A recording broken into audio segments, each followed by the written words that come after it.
सुप्रभात।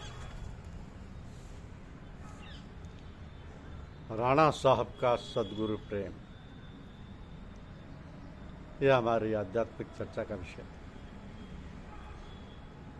राणा साहब का सद्गुरु प्रेम।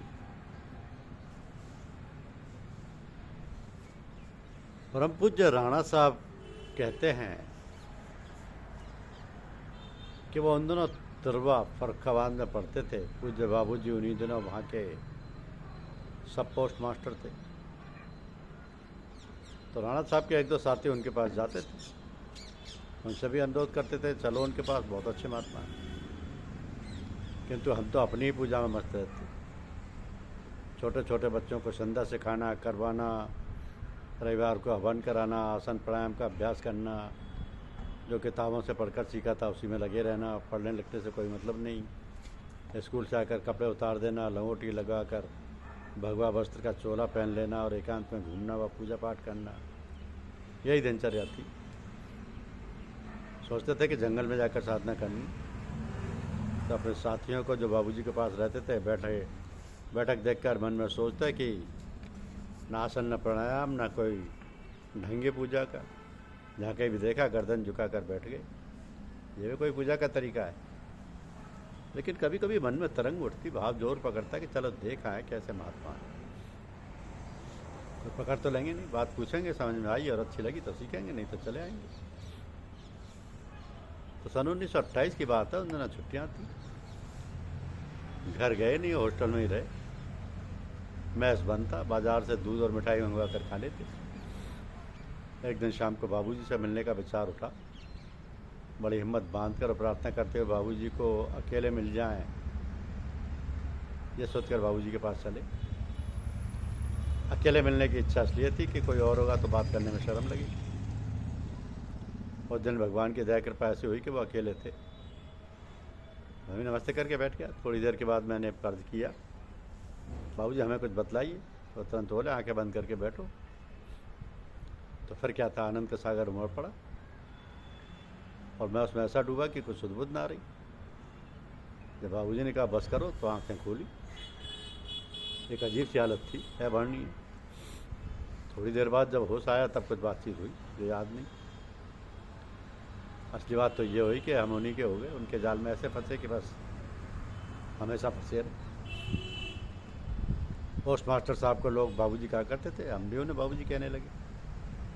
वह कहने कोई बाबूजी थे क्योंकि उनकी वेशभूषा बिल्कुल सीधी सादी थी और स्वभाव ऐसा था कि कोमलता, सरलता, सादगी उनसे हार मान गई।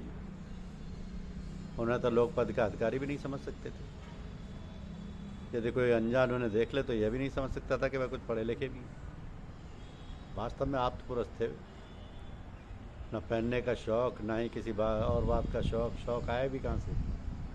वो तो इश्क हकीकी ईश्वर प्रेम में शौक़ से लगे थे, जान से लगे थे। आशिकी में रसे पगे मासूक बन चुके थे।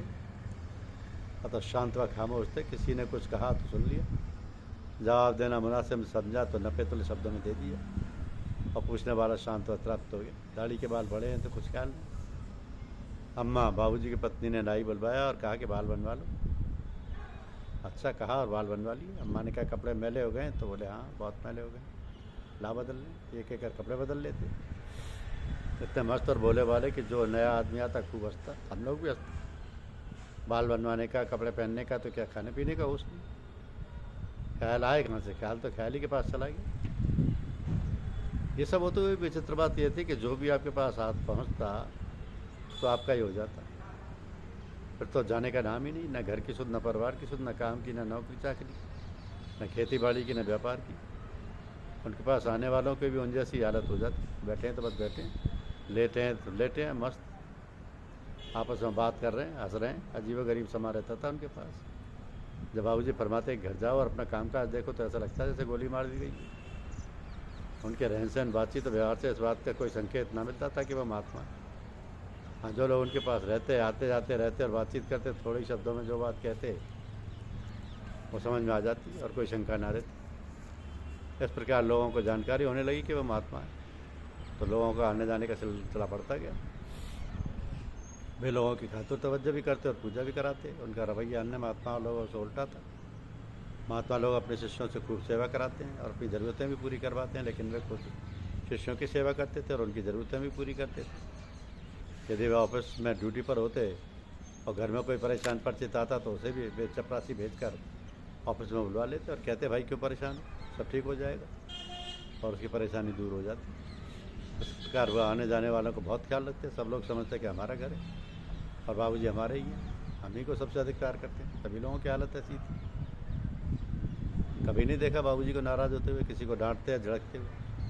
मानो सभी उनके भोले भाले बच्चे हों। बड़े प्यार और दुलार से बात करते, सबकी सुनते और सुनते ही दुख तकलीफ ऐसे मिट जाते जैसे कभी कुछ हुआ ही ना हो। फिर भी आप कहते कि दवा करा लेना और किसी वैद्य डॉक्टर को दिखा लेना। वह ये पता ही नहीं चलने देते थे कि उन्होंने कुछ किया। ऐसा था व्यवहार उन छुपे हुए महात्मा का, परम पुरुष पूर्ण धनी का। ये कहना उचित होगा कि अपने हृदय में सबके लिए ही अपनापन था। वे अपने लड़के बच्चों में आने जाने वाले में कोई अंतर नहीं समझते थे। इस प्रकार उनके साथ ऐसे दिन व्यतीत होते थे कि माने हम लोग किसी ऐसे देश में, ऐसे युग में पहुंच गए हैं जहाँ माया मोह का नाम निशान नहीं, माया मोह का नामो निशान नहीं है। बाबूजी समर्थ सदगुरु महात्मा रामचंद्र जी के सबसे प्रिय और अनोखी शिष्यों में से थे, जिसके अंदर सरलता और सादगी कूट कूट कर भरी थी। उनके गुणों और गहराइयों में कोई फर्क उनके साथी व गुरु भाई तक नहीं जानते थे। पूज्य चच्चा जी महाराज, जो महात्मा रामचंद्र जी के सगे छोटे भाई थे, बाबूजी को बहुत प्यार करते थे। जब बाबूजी उनके पास पहुंचते तो चच्चा जी उन्हें अपने पास बैठाते और रात्रि को अपने साथ बिस्तर पर ही लिटाते थे। तो महात्मा जी उनके दीक्षा गुरु व चच्चा जी उनके शिक्षा गुरु थे। पूज्य बाबूजी के बारे में क्या हद तक लिखा जाए।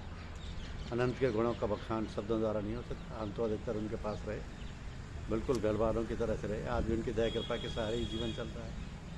सारे सत्संगी भाइयों की देखरेख वही करते हैं, सब कुछ देखरेख वही करते हैं। धन्य है ऐसे महात्मा, ऐसे योग पुरुष। धन्यवाद। यूट्यूब चैनल को लाइक और सब्सक्राइब अवश्य करें। शुक्रिया।